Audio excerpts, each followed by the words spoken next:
One of the number one reasons why women struggle with dating and relationships today is that they choose men who are not ready for anything real. Ladies, there are lots of great relationship-ready men out here. However, you need to learn how to choose them.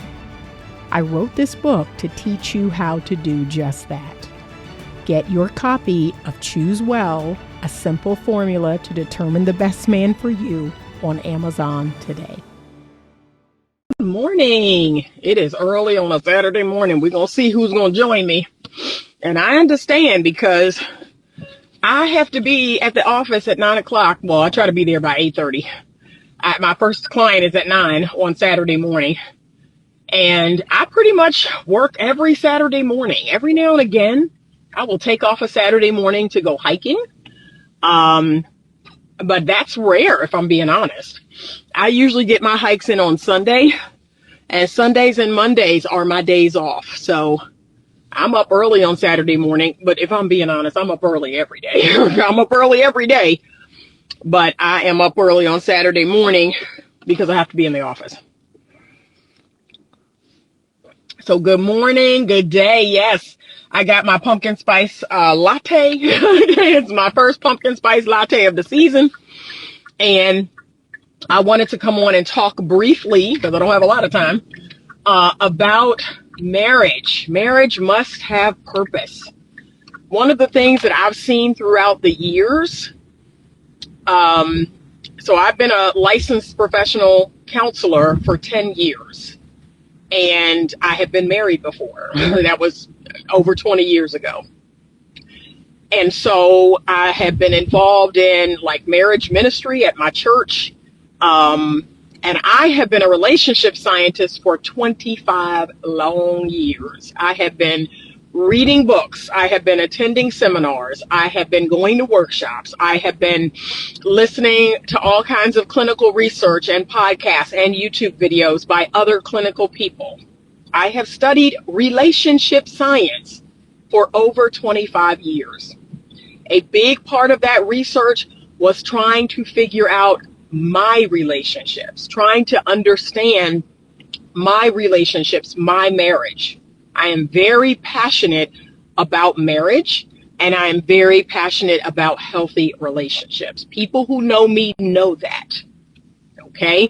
I do not keep broken marriages together. I do not keep dysfunctional marriages together. I do not keep crappy marriages together. I'm not interested in that.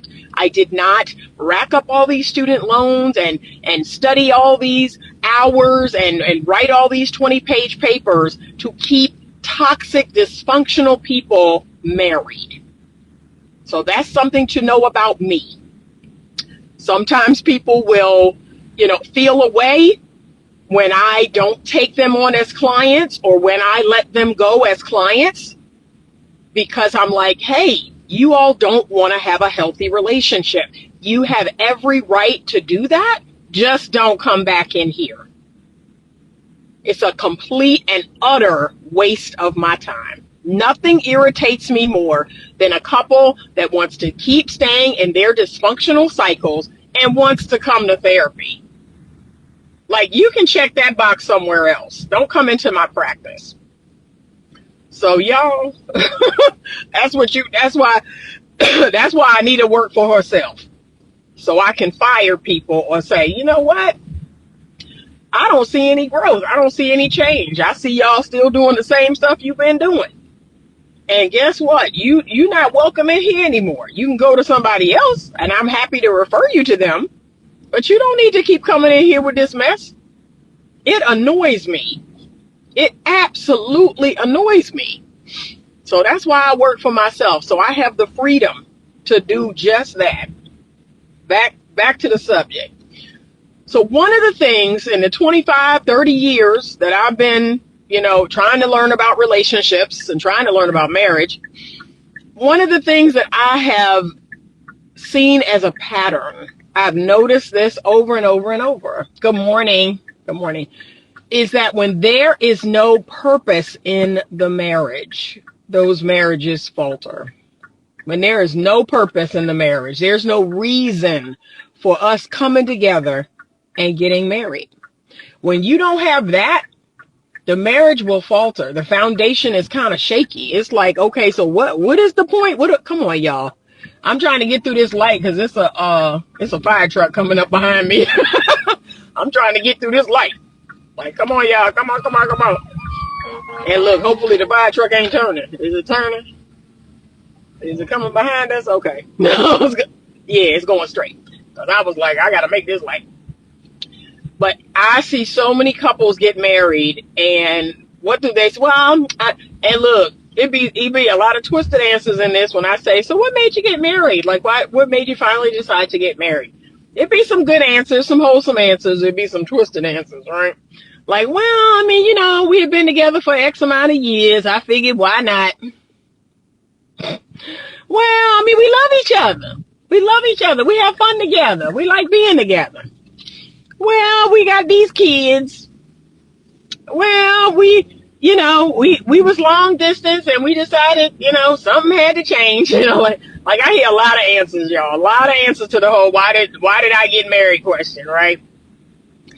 And what's wild is most of the people do not answer that question and mention purpose. Most of them do not have a real purpose for their marriage. Their marriage has no assignment. And they wonder why the marriages don't make it. Because here's something I'm going to tell you, and I need you to listen.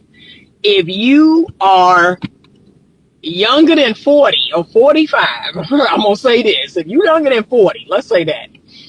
This is what you need to know.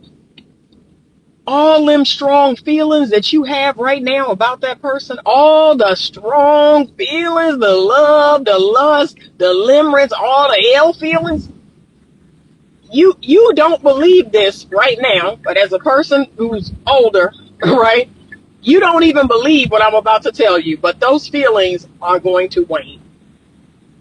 That is a normal, natural part of being in a relationship with a human being. That human being is going to show up in ways that is going to surprise you. You're not going to see it coming. And I'm not saying it's horrific or bad, but that you just going to, you just going to plumb get used to them. You're going to get used to them. You're going to see them early in the morning, late at night. You're going to see them sick. You're going to see them hurt. You're going to see them irritated. A lot of the facets of them are going to show up. And so those strong feelings, that strong love that you have, you're going to look over and be like, right? Right? That's going to happen. And it's wild because it's totally normal. It's totally natural. It is totally normal and natural for those feelings to shift. That's actually, can we be honest? That's actually when the real relationship begins. When you are not in lust or limerence or infatuation or love, like, woo, when that settled down and you can really see that person, that's when the real relationship starts. And can I be honest? A lot of people leave the relationship then. They leave the person alone because they assume, oh, they're not the one. This isn't the person for me. It wasn't real. Or look, they say things like, they changed. No, they didn't. No, they didn't. They didn't change. They've been them all along. But you put your rose-colored glasses perspective. You put your love and your limerence and your lust on top of them. And once all of that settled in and you got to see who they really were, they didn't change. Look, me and my best friend, we go back and forth about this all the time. Well, she changed. No, she did not. No, she did not. And the reason why you won't accept that is because you don't want to come to terms with you messed up. You did not see what you needed to see.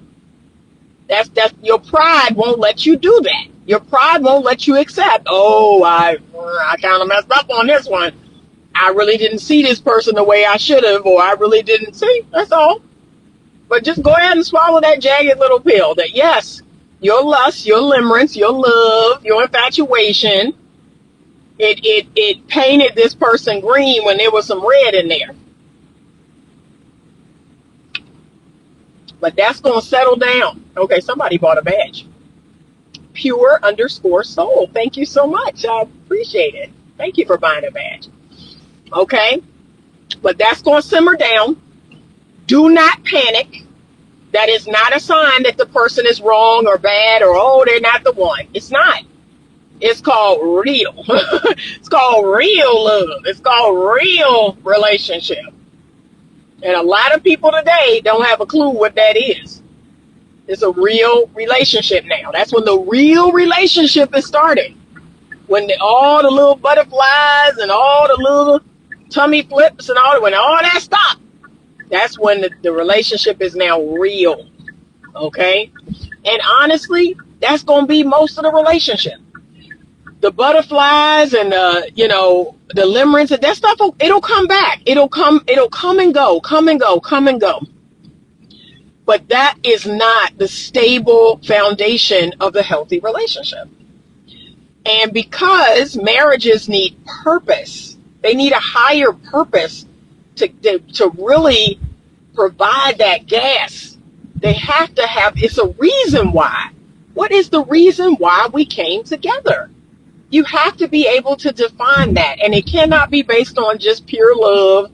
Love is wonderful. Love is great. Now, this earthly love, this human love, I don't know what y'all doing down here. Now, God's love can do anything. God's love do everything. But this human love, that's what got me going. Because look, people say, why you say the whole love is not enough? And why you be tripping on love? Because it's human love.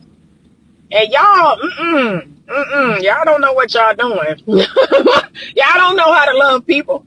Y'all love is subjective. So I do be questioning that. But beyond the love, beyond the feelings, beyond the attachment, beyond, all the lovely things that y'all love about relationships and marriage, what is the purpose?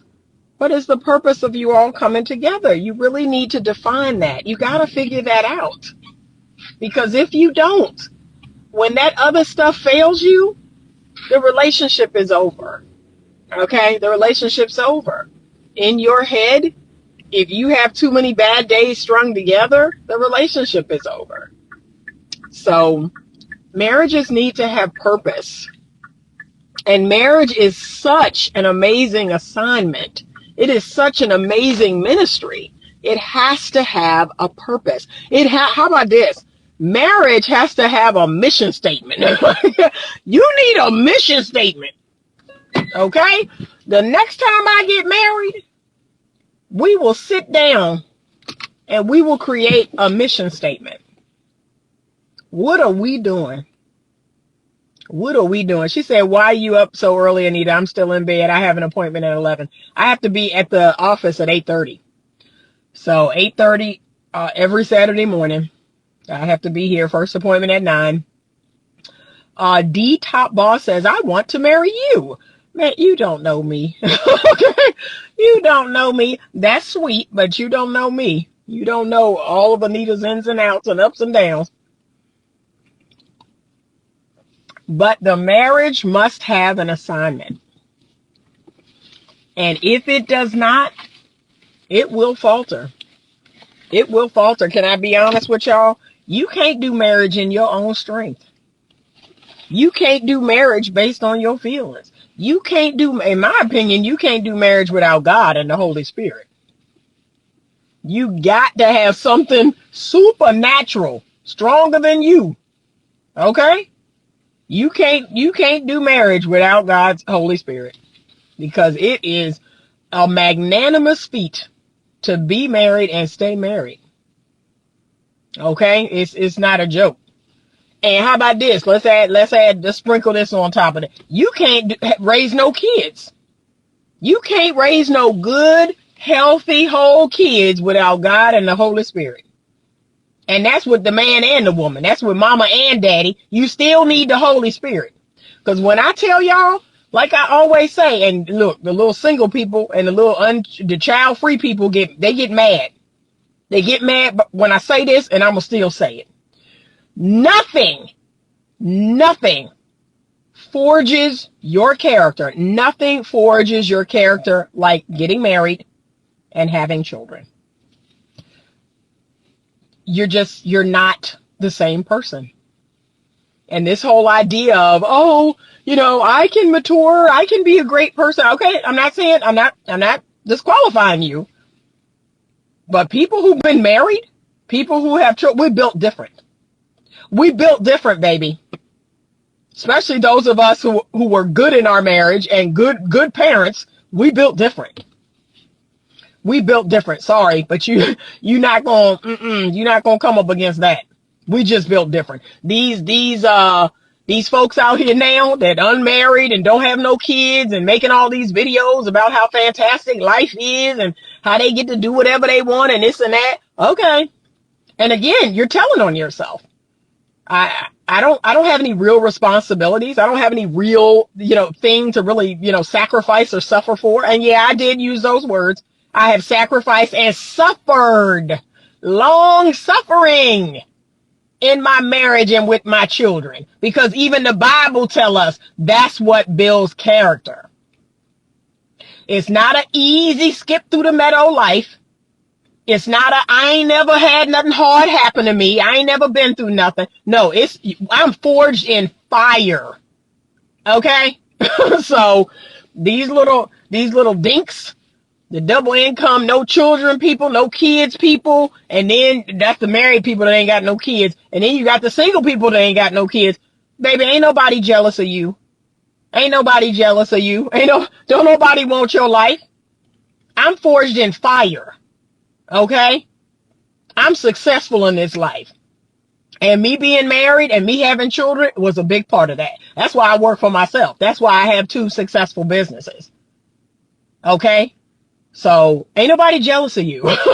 I just need to say that because they keep posting these videos acting like being a parent is so awful, being married is so awful. Ain't nobody jealous of you. Anyway, so I had to go off on that tangent because they get on my nerves.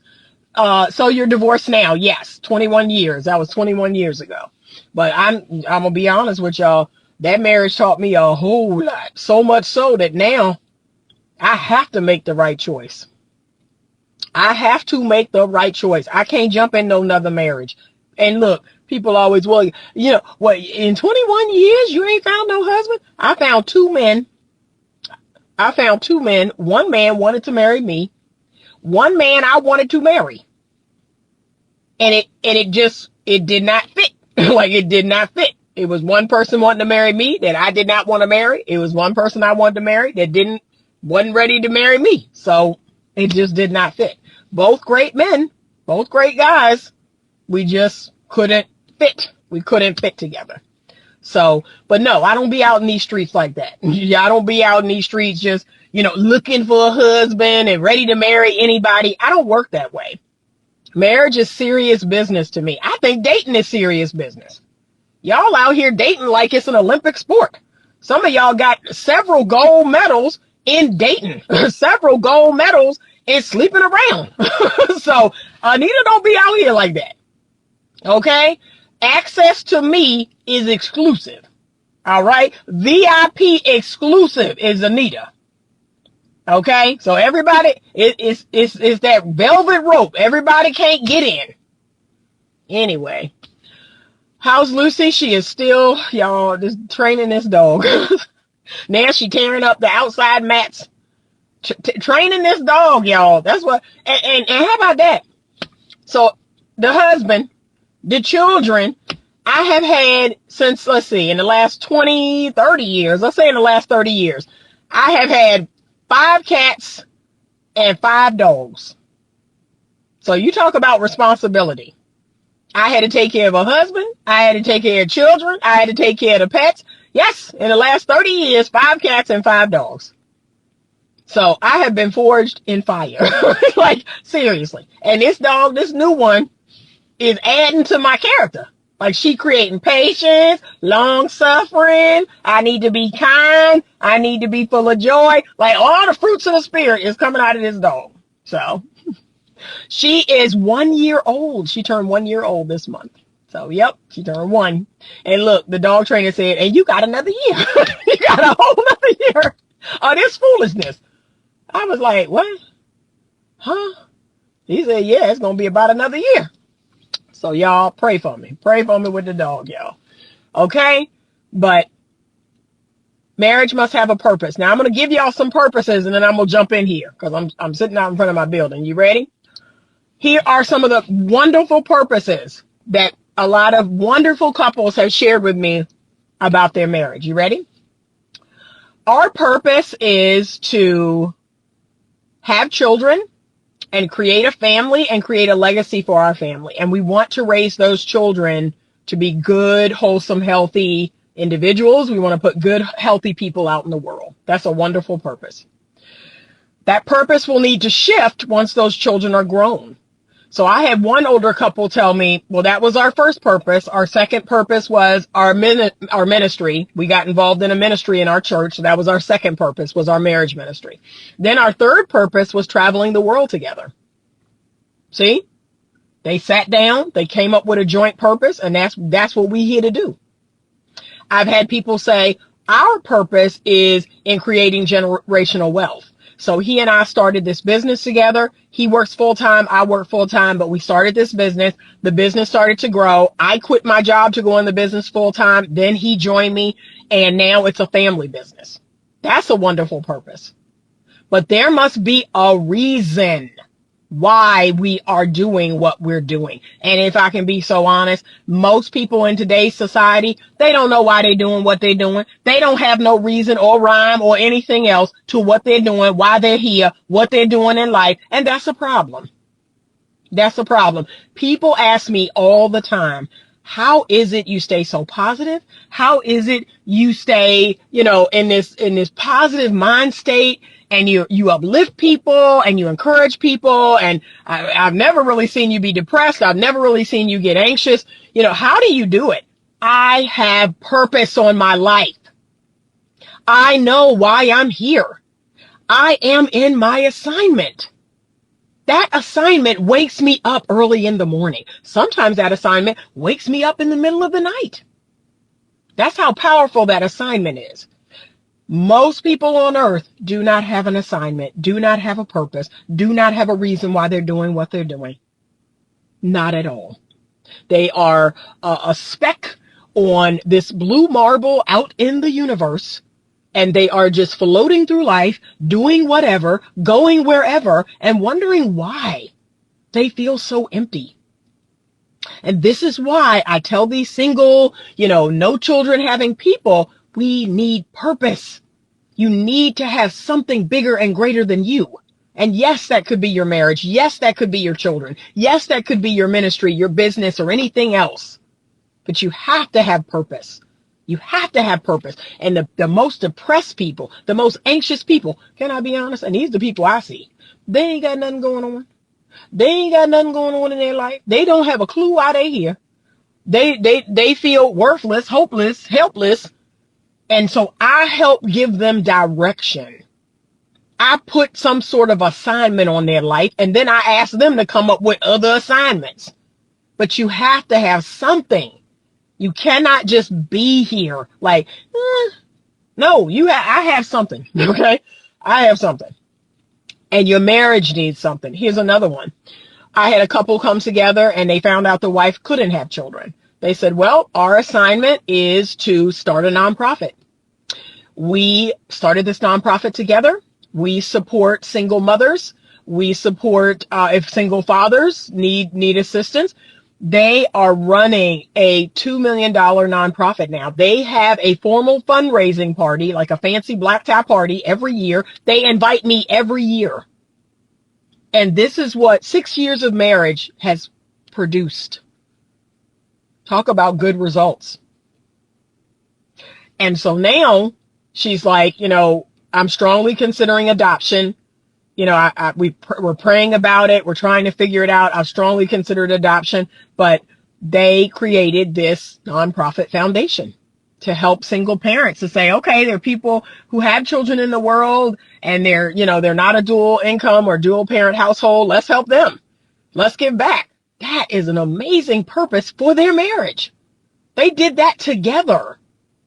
But your marriage has to have purpose. What are we doing? What are we doing? And then you have all the couples I see where they come in, yeah, we work, we come home, we take care of our kids, we put them to bed, we watch TV, we go to bed.